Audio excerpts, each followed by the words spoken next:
In the picture we are about to see, we must remember that the explosive power of atomic bombs used in this test was in the kiloton range. The explosive power of today's hydrogen bomb is measured in terms of megatons. What does that mean to us?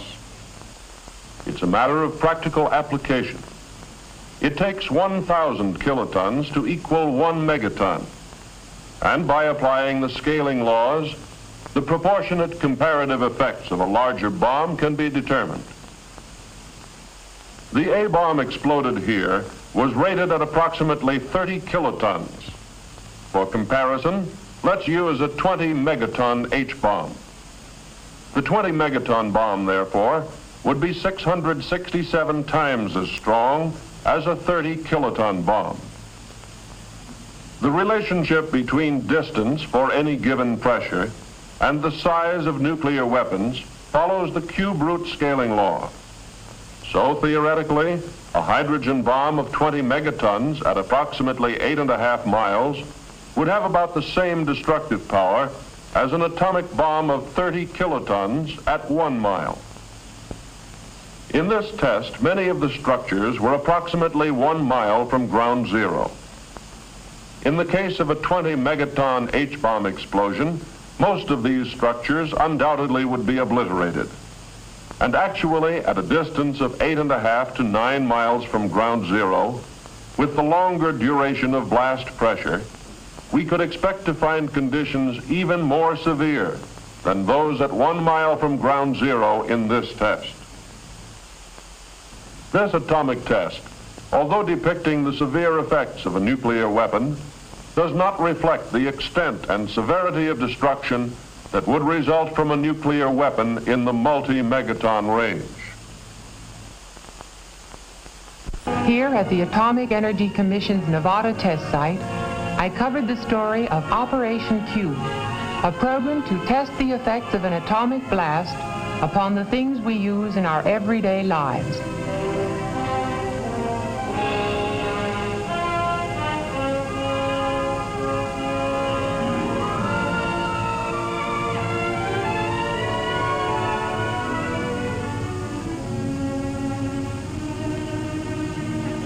Operation Q, the atomic test program of the Federal Civil Defense Administration, as seen by Joan Cowan, reporter. I had to see Operation Q through many eyes, not only my own, but as a reporter through the eyes of the average American man and woman. I arrived at Civil Defense Headquarters the day before the explosion was scheduled to take place, and checked in at once with the official who was to brief me about the test. To give me a perspective of the entire layout, a member of the Civil Defense staff showed me a carefully prepared model of the site. The scope of the test and the detailed care with which it had been planned amazed me as I listened to the explanation. We begin with the question of shelter, for shelter might save our lives if we were far enough away from ground zero. If so, what kinds of shelter are effective? Several kinds are to be tested, from elaborate industrial shelters to the box-type shelter in the corner room of a basement. This type would give more room for a family, especially if it were necessary to remain there for several days.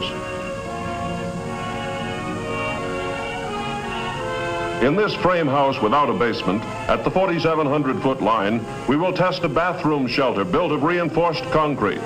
The entrance door and outside window covering are designed to resist blast. I asked about the possible loss of utilities and what this would mean to survivors. No electricity for running a home or an industrial plant. Loss of power may be one of our biggest problems after an attack. Power poles, power lines, pole transformers, and complete substations are to be tested by the Edison Institute. How will they withstand this blast? How long will it take to make repairs? How soon can service be reestablished? These are things we hope to learn from the test. One complete transformer substation has been erected relatively close to the shot tower. A second substation and power lines have been placed at a much greater distance from the tower. Thinking about news during an atomic attack, I asked about radio towers. Two kinds are to be tested. One tower is self-supporting without guy wires. The other has supporting cables. Both types are very common. Nearby, a complete radio transmitter will actually broadcast from tape before the shot to be picked up by radios in the test houses. Both liquefied petroleum and natural gas facilities will be tested. Will the fittings and connections stand the test? Will there be fires?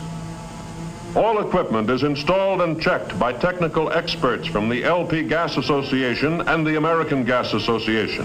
An 18,000-gallon supply tank, partially filled with propane and complete with feed pipes. A weighing and storage house and delivery platform have been erected on the test site.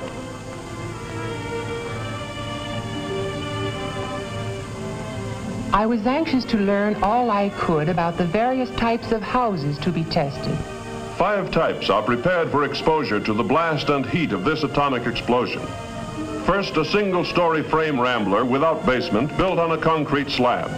Second, a 2-story masonry with basement constructed of brick backed with 4-inch cinder blocks. Third, a house of 8-inch concrete blocks reinforced with steel. The 4th type is a single-story rambler made of precast lightweight concrete. Walls and roof panels were joined by welding steel lugs. The 5th, at the 5,500-foot line, is a redesigned house similar to one previously tested.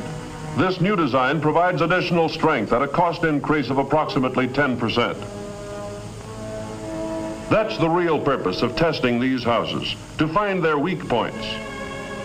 Through the cooperation of the furniture and appliance industries, household furnishings were installed in the houses.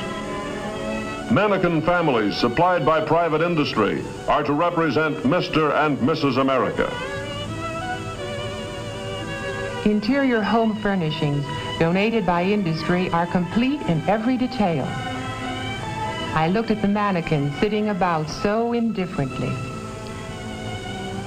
Naturally, I was very interested in preparations for the testing of textiles and synthetic fabrics. Rows of mannequins were set up in the open facing the blast. Each item of clothing and each color had been carefully selected to give much needed survival information. I was especially interested in the food test program. Canned and packaged foods are to be tested. As a mother and housewife, this appealed to me. I had several questions to ask. Would food in the average home be safe to eat after a blast? Food testing in Operation Q is planned to answer this and other vital questions. Some foods are to be tested in the house, stored in the usual way. Other foods, including fresh meats, butter, and similar perishables, are to be tested just below the level of the ground at 3 positions along the main test line. This will expose the food to high-intensity radiation without risking destruction of the containers. Test items include sterilized foods packaged in cartons, metal, and glass. All will be exposed according to plan to give us the most survival information. The night of the actual explosion, or rather early in the morning, came at last.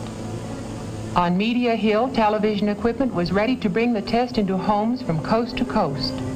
Reporters, commentators, military and civil defense observers all had a purpose: to study the results of this explosion. At a position a mile forward from Media Hill, the Civil Defense Field Exercise Group had assembled with their equipment.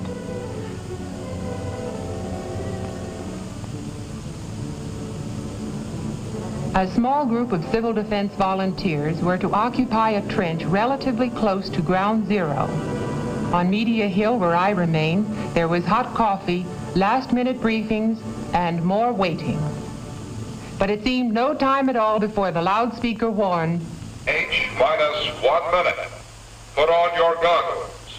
Observers without goggles must face away from the blast. On the silent desert, the test objects waited. H-10 seconds. 9, 8, 7, 6, 5, 4, 3, 2, 1, 0.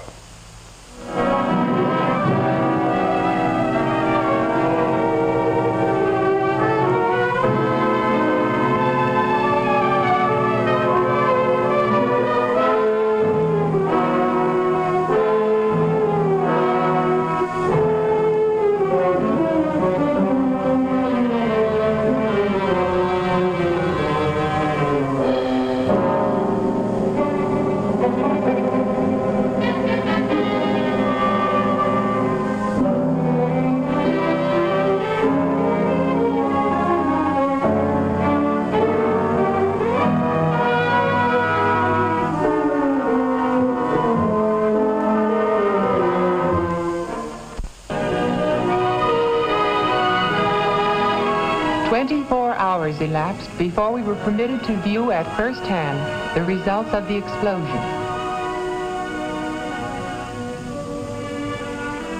Let's see how the blast affected the houses. This is what remained of the masonry house that was not reinforced.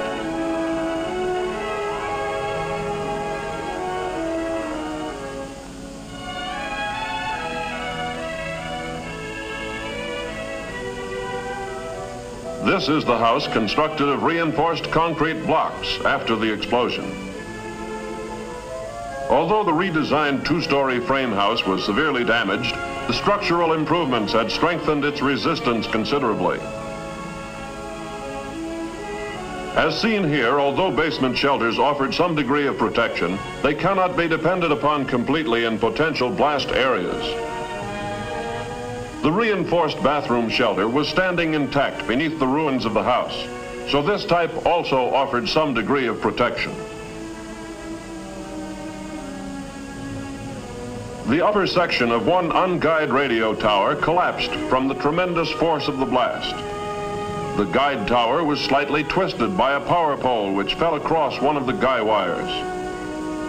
Within the concrete radio house, equipment had been shaken up. But as soon as power was restored, the transmitter resumed broadcasting. The 18,000-gallon tank of liquefied petroleum gas was undamaged. Tests showed that even the connections were intact. The weighing and storage house was scattered across the desert, but the consumer-sized tanks were unharmed. Power lines and transformers suffered some damage, but most of the power poles were still standing or could be repaired. The power substation was not seriously harmed. Edison Institute personnel tested all lines and found the station to be operative. The food and cases of canned goods were taken away for laboratory tests. Do you remember this young lady? This tattoo mark was left beneath the dark pattern. And this young man, this is how the blast charred and faded the outer layer of his new dark suit. During all this activity, the mass feeding group was improvising to feed the test observers. I particularly remember some roast beef. It was done to perfection and roasted in cans which could have been salvaged from demolished buildings. I watched the people eating and realized that mass feeding is an important job in civil defense. I took a last look at the debris and devastation. This time it was only a test, a well-planned test, not a real attack. It was a test of the things we use in everyday life. Many lessons were learned from this test that affect civil defense planning. And it must be borne in mind that multi-megaton weapons would result in much greater damage over a larger area. All these factors must be considered as we plan for the survival of our homes, our families, and our nation in the nuclear age.